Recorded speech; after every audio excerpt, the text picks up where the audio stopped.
সকাল আমার প্রিয় বন্ধুরা, সবাই কেমন আছো?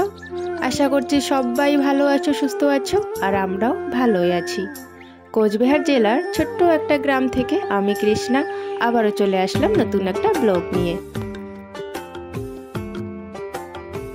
আশা করছি সম্পূর্ণ ভিডিও জুড়ে আমার সাথে থাকবে, আমাকে সাপোর্ট করবে।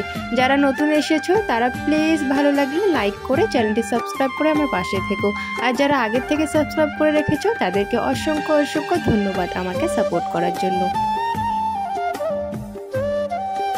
উঠানটা ঝাড় দেওয়া আজকে আর তোমাদের সাথে শেয়ার করলাম না। আজকে উঠানটা আগে ঝাড় দিয়ে দিয়েছি, তারপর ঘরটা বারান্দাটা ঝাড় দিয়ে রান্নাঘর থেকে বাসনগুলো বের করে রেখে দিলাম। রান্নাঘর থেকে বাসনগুলো বের করে রাখার পর রান্নাঘরে আবারও চলে আসলাম। গ্যাসটা পরিষ্কার করব আর টেবিলটা একটু পরিষ্কার করে নেব, তারপর রান্নাঘরটা একটু ঝাড় দিয়ে দেবো। বেশ কয়েকদিন ধরে তোমাদের ভালোবাসাটা বেশি বেশি পাচ্ছি, তাতে কিন্তু আমার অনেক অনেক ভালো লাগছে। তার জন্য অসংখ্য অসংখ্য ধন্যবাদ আরও একবার। এইভাবেই আমাকে সাপোর্ট করো, আমার পাশে থেকো বন্ধুরা। তোমরা যদি সাপোর্ট না করো তাহলে কিন্তু কিছুই হবে না। মানে আমি অনেক আশা নিয়ে এসেছি যে তোমরা আমাকে অনেক সাপোর্ট করবে, অনেক ভালোবাসা দেবে। তোমাদের ভালোবাসায় আমি একটু এগিয়ে যেতে পারবো।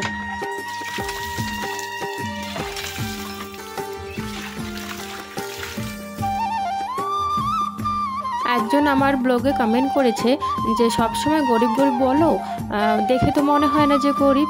তো আমি বলতে চাই, কোন দিক দিয়ে দেখলে মনে হয় যে আমরা বড় লোক বলো তো? সবসময় সবটা যা খাচ্ছি, আমরা যা করছি, সব সময় সবটা কিন্তু তোমাদের সাথে আমি শেয়ার করছি। হ্যাঁ, যেগুলো শেয়ার করা সম্ভব সেগুলো কিন্তু আমি সবটাই তোমাদের সাথে শেয়ার করছি। তাহলে তোমরা কিভাবে বলো যে গরিব তো দেখলে মনে হয় না, তো আমাদেরকে দেখলে কি মনে হয় বলো? বড়লোক মনে হয় আমাদেরকে দেখে? কোন দিক দিয়ে বড়লোক মনে হয় সেটা একটু কমেন্টে জানাবে কিন্তু, যে আমাকে কমেন্ট করেছিলে। তো যাই হোক, বাদ দাও। কালকে আমি দেখে একটু ভাবলাম যে না, এসব কথা কেমন করে বলে, সব সময় যা আমি করছি তোমাদের সাথে সবটাই কিন্তু শেয়ার করছি, তারপরে এসব কথা কমেন্ট করা হচ্ছে। যাই হোক, সবাইকে বলছি না, একজন করেছে সেই কমেন্টটা, তো আমি তাকেই জিজ্ঞাসা করছি কোন দিক দিয়ে দেখলে মনে হয় বলো তো আমরা গরিব লোক, না আমরা ধনী লোক পয়সাওয়ালা লোক। যাই হোক, বাদ দাও। আমার এদিকে বাসি কাজগুলো হয়ে গেছে। বাসনটা আমি রেখে দিয়েছি রান্নাঘরে, যেখানে যেখানে রাখার ছিল জায়গা মতো ভালো করে রেখে দিয়েছি। তারপর কালকের অনেক জামা কাপড় ছিল বারান্দায়, তো সেই জামা কাপড়গুলো নিয়ে আসলাম। নিয়ে এসে এখন একটু ভিজিয়ে রাখবো না, অবশ্য এখনই ধুয়ে দেবো। একটুখানি সার্ফের জলের মধ্যে ভিজিয়ে এখনই কিন্তু ধুয়ে দিয়ে দেবো। আবার অনেকে এসে কমেন্ট করছো দিদিভাইরা যে আমার চ্যানেলে এসো, আমার পরিবারে এসো। তো সত্যি বলছি দিদিভাইরা, আমি না যেতেই পারছি না।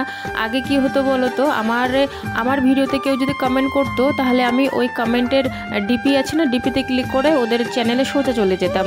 আর এখন না সেই জিনিসটা হচ্ছেই না। আর নাম সার্চ করে খুঁজে খুঁজে বের করা অসম্ভব হয়ে যাচ্ছে, অনেক কষ্ট হয়ে যাচ্ছে খোঁজাখুঁজি করতে। অনেক নামের একসাথে চলে আসছে যে, ওই জন্য একটু প্রবলেম হয়ে যাচ্ছে আমার। তাই কিন্তু আমি যেতে পারছি না, কিছু মনে করো না দিদিরা প্লিজ। আর এই মিউজিকটার ব্যাপারে অনেকে কমেন্ট করছো, অনেকে মেসেঞ্জারে, ফেসবুকের মেসেঞ্জারে, আর তোমার ইনস্টাগ্রামের মেসেঞ্জারে সবাই কমেন্ট করছো বেশিরভাগই যে মিউজিকটা কোথা থেকে নিয়েছো দিদিভাই। তো সত্যি বলছি, আমি আগেও বলছি, এখনও বলছি, আমি ওইভাবেই সার্চ করি, ক্রোমে গিয়ে সার্চ করি village background music no copyright. তো সেখান থেকে আমি খুঁজে খুঁজে কিন্তু বের করে নিয়েছি। নামটা আমি সত্যি জানি না। আর এই মিউজিকটা আমি একজনের কাছে নিয়েছিলাম, ওই আমাকে করে দিয়েছিল। এই ব্যাপারে আমার কিচ্ছু জানা নেই, যদি জানা থাকতো সত্যি আমি বলে দিতাম।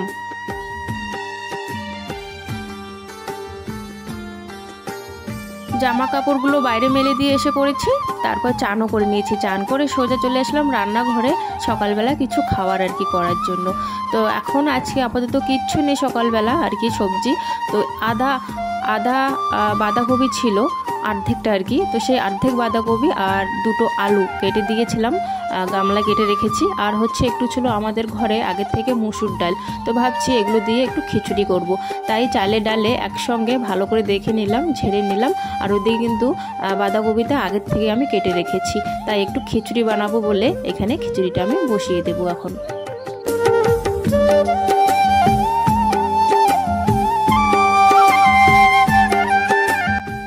আমাদের দিন এনে দিন খাওয়া কিন্তু সংসার, তাই কিন্তু সব সময় ঘরে সবটা রেডি থাকে না আগের থেকে।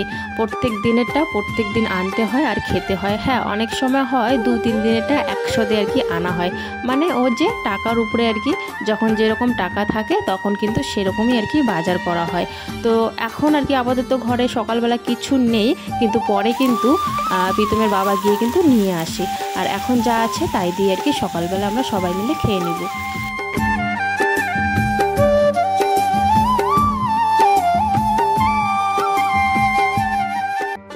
বাঁধাকপি আর আলুটা একটু ভাজা করে নামিয়ে নিয়েছি। তারপর হচ্ছে চাল আর ডালগুলো একটুখানি আর কি সোমবারের মধ্যে একটু ভাজা ভাজা করে তারপর কিন্তু ওই যে ওইদিকে দেখো প্রেশারটা বসিয়ে দিয়েছি, যে আমি প্রেশারে কিন্তু ঢেলে দেবো, সব কিছু দিয়ে সিটি মেরে নেবো আর কি। আর এই প্রেশারটা কিন্তু আমার বিয়েতে একজন গিফট করেছিল, তাই কিন্তু প্রেশারটাতে এখন আর কি কাজ করি আমি। মানে অনেক সময় যখন খিচুড়ি রান্না করা হয় বা তোমার ওই যে মাসকলার ডালগুলো যে থাকে সেটা তো সিদ্ধ হতে চায় না কড়াইয়ের মধ্যে, তো সেটা আর কি সিদ্ধ করি। তো মানে আর কি টুকিটাকি কাজগুলো কিন্তু প্রেশারের মধ্যে খুব ভালোভাবে হয়ে যায়।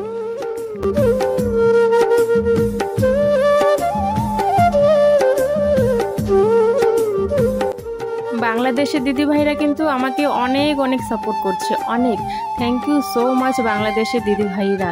যদিও বা তোমাদের সাথে দেখা সাক্ষাৎ কোনো দিনও হবে না, মনে হয় না যে হবে, কিন্তু তোমরা যে আমাকে সাপোর্ট করছো আমি অনেক অনেক খুশি। কিন্তু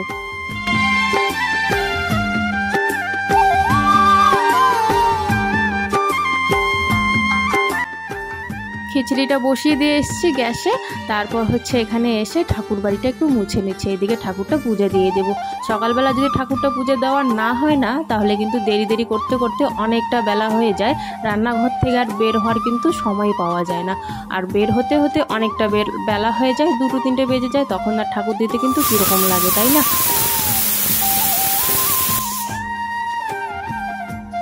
ঠাকুরটা দিয়ে ওইদিকে গ্যাসটা বন্ধ করে দিয়ে এসেছি, আমার খিচুড়ি হয়ে গেছে। তারপরে এখানে আসলাম আমাদের ঘরে। বিছানা থেকে এখন সবাই উঠে পড়েছে ঘুম থেকে, তাই বিছানাটা ঠিক করে নেব। ঘরটা এলোমেলো হয়ে থাকলেও কিন্তু একদমই ভালো লাগে না, তাই না? ঘরটা যদি একদম পরিপাটি করে সুন্দরভাবে গুছালো থাকে তাহলে কিন্তু বেশ ভালো লাগে মনটা, তাই না? তাই আর কি চটপট করে বিছানাটা এখন ঠিক করে নিচ্ছি। আর ওই বিছানাতে কিন্তু কিছু কাপড় জামা আছে, সেগুলো কিন্তু ঠিক করে নেব আমি।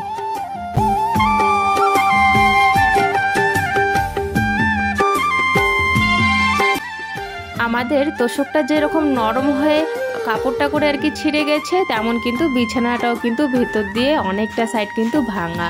তাই আমরা কিন্তু ধীরে সুস্থে আর কি ওঠানামাটা করি, সব সময় আর কি ধীরে সুস্থে ওঠানামা করি। বাচ্চাদেরকেও একটু লাফাতে কমই দিই, লাফাতে একদমই দেই না।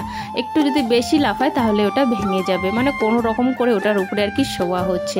তো যাই হোক, বিছানাটা ওইদিকে আমার গোছ গাছ করা হয়ে গেছে, এদিকে খিচুড়িগুলো একটু ঠান্ডা হয়ে গেছে। তাই ভাবছি ছেলে আর মেয়েকে দিয়ে দেই খেতে, আর আমি একটু পরে খাবো। বড় কিন্তু একটু পরে খাবে, এখন মাত্র উঠেছে, ও ব্রাশ করবে তারপরে কিন্তু খাবে। তাই আমি ভাবলাম যে একসঙ্গেই খাবো, একসাথে আর কি দুজনে পরেই খাবো। তো এখন আপাতত বাচ্চাদেরকে কি দিয়ে দিচ্ছি খাওয়ার জন্য। ও দেরিতে উঠেছে তো তাই আর কি দেরিতে খাবো আমিও একটু।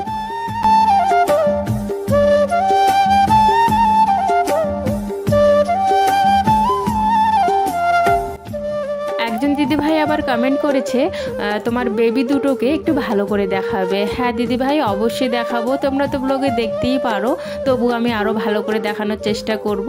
সাথে থেকো, আমাকে সাপোর্ট করো, তোমাদের ভালোবাসা আমার কিন্তু খুব দরকার।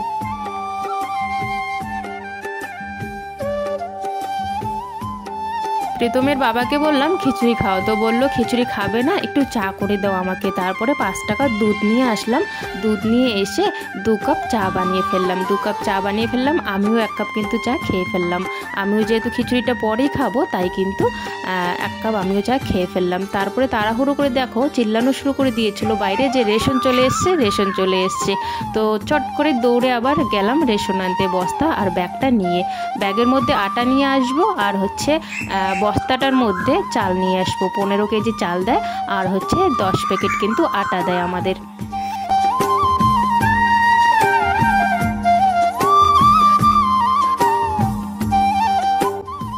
বেশ অনেক দিন ধরেই অপেক্ষা করে আছি কবে রেশনটা আসবে, কবে রেশন তুলবো। তবে আজকে যখন রেশনটা আসলো মনে কিন্তু অনেকটাই খুশি আনন্দের সাথে আর কি লাফিয়ে গেলাম। যখন অনেক দিন পর মানে 1 মাস পর যখন আর কি রেশনটা আসে তখন কিন্তু বেশ ভালোই লাগে রেশনটা নিতে, তাই না? তো যাই হোক, ওইদিকে রেশনটা রেখে দিয়েছি। তারপর একটু পরে ওর বাবাও চলে আসে বাজার নিয়ে, আজকে এইসব এনেছে। আজকে আবার আমার সর্দি লেগেছে, শরীরটা একটুকু ভালো না, মানে একটু জ্বর জ্বর টাইপের আর সর্দি, আর সাথে শশাও নিয়ে এসছে। তাও আমি দুপুরে একটা শশা আর কি খেয়ে ফেলেছি, অর্ধেকটা আর কি খেয়ে ফেলেছি। আজকে নিয়ে এসছে বাজার করে, টমেটো নিয়ে এসছে, বেগুন, আলু আর হচ্ছে লঙ্কা, আদা তো ছিল আগের থেকে, আর তিতা করলা নিয়ে এসছে। তিতা করলা আলুর সাথে আর কি ভাজা করব।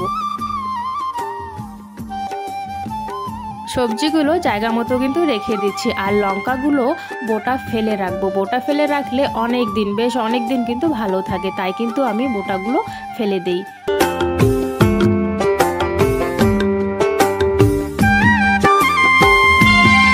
বাজারটা জায়গা মতো রেখে তারপরে দিকে দেখো ভাতের জল বসিয়ে দিয়েছি, চালগুলো একটু ঝেড়ে নিচ্ছি। ভাতটাও দুপুরে ভাত আমি এখন বসিয়ে দিয়েছি। দুপুরবেলা রান্না করব মাসকলার ডাল রান্না করব, আর হচ্ছে তিতা করলা আলু ভাজা করব। এই দিয়ে কিন্তু আজকে দুপুরে খাওয়া হবে।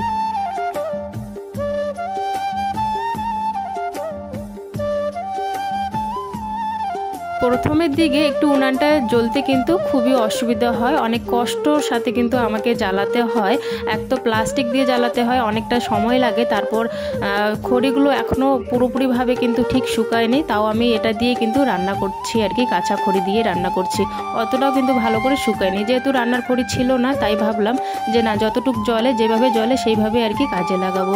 যেহেতু গ্যাস তাড়াতাড়ি ফুরিয়ে যাচ্ছে, গ্যাস বেশি ইউজ করা হচ্ছে যখন তখন গ্যাসে রান্না করা হচ্ছে, তাই ভাবলাম গ্যাসটা না ফুরিয়ে যেমন মানে যতটা শুকিয়েছে ততটাই আর কি দিয়ে আমি কিন্তু রান্না করব। তাই কিন্তু চালের থেকে খড়িগুলো নামানো হয়েছে আর ওইভাবেই রান্না করছি। তবে হ্যাঁ, একটু পরে কিন্তু বেশ ভালোই জ্বলে, প্রথমটা একটু আর কি জ্বালাতে খুব অসুবিধা হয়।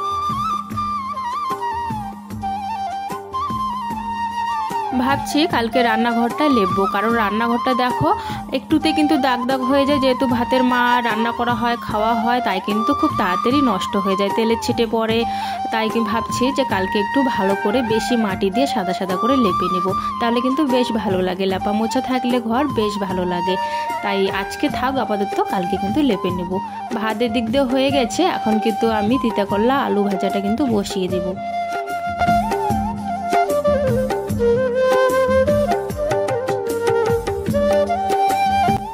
দিদি ভাইরা, বোনেরা, তোমরা কে কোথা থেকে দেখছো অবশ্যই কিন্তু কমেন্টের মাধ্যমে জানাবে, তাহলে আমি খুব খুশি হব।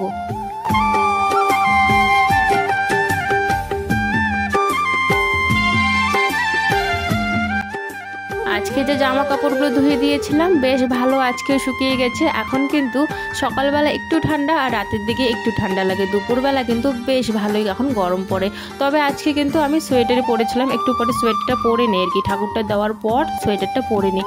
যেহেতু একটু আগে বললাম সর্দি লেগেছে আমার, আর শরীরটা না একটু জ্বর জ্বর আর কি, গরম গরম হয়ে আছে, তো তাই আর কি আমার ঠান্ডা লাগছিল, তাই কিন্তু সোয়েটারটা এত গরমের মধ্যেও আমি পরেইছিলাম।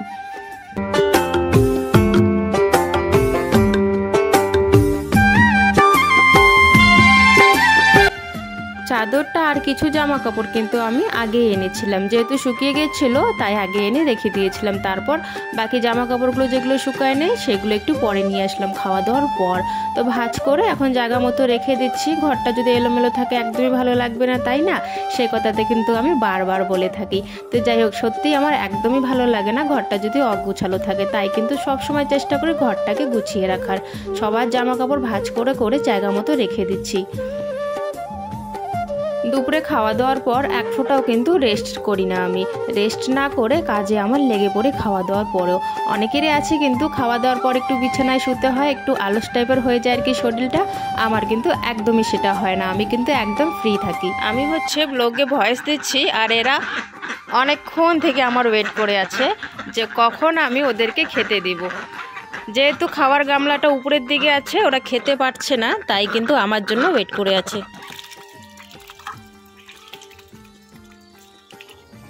এই জুতোগুলো আমার ছেলের খুবই প্রিয়। কেন বলো তো প্রিয়? অনেক দিন কান্নাকাটির পর আর কি জুতোগুলো যেহেতু পেয়েছে, খুব ওর পছন্দের। তাই কিন্তু কালকে একজনের বাড়িতে আর কি যায়, এগুলো পরে নিমন্ত্রণ বাড়ি যায়, তারপরে এসে কিন্তু দেখো নিজে নিজে একা একা ধুয়ে খুব যত্ন করে শুকাতে আর কি দিয়ে দিয়েছে। শুকিয়ে গেছে, মোটামুটি একটুখানি ভিজে আছে, আমি রেখে দিলাম ঘরে, কালকে আবারও দিতে হবে। একা একা ধুয়ে রেখে দিয়েছে আর কি, আমার আর ধুতে হয়নি। খুব যত্ন করে রাখছে আর কি, যেহেতু একজোড়াই ওর বুট জুতা আর কি, আমরা বুট জুতাই বলি, শু বলো তোমরা, মানে যে যাই বলো না কেন। তো যেহেতু একজোড়াই জুতা ওর, তাই কিন্তু খুব যত্ন সহকারে আর কি রাখছি। জুতোগুলো ঘরে রেখে উঠানটা ঝাড় দিয়ে দিলাম, হাঁসগুলোকেও রেখে দিয়েছি। এখন কিন্তু সন্ধে হয়ে গেছে, তাই কিন্তু ঘরের জানলাগুলো বন্ধ করে দিচ্ছি। তো বন্ধুরা, আজকের ব্লগটা আমি এতটুকুই রাখছি। দেখা হচ্ছে আগামীকাল একটা নতুন ব্লগের সাথে। সবাই ভালো থেকো, সুস্থ থাকো, আর প্লিজ আমাকে একটু সাপোর্ট করো।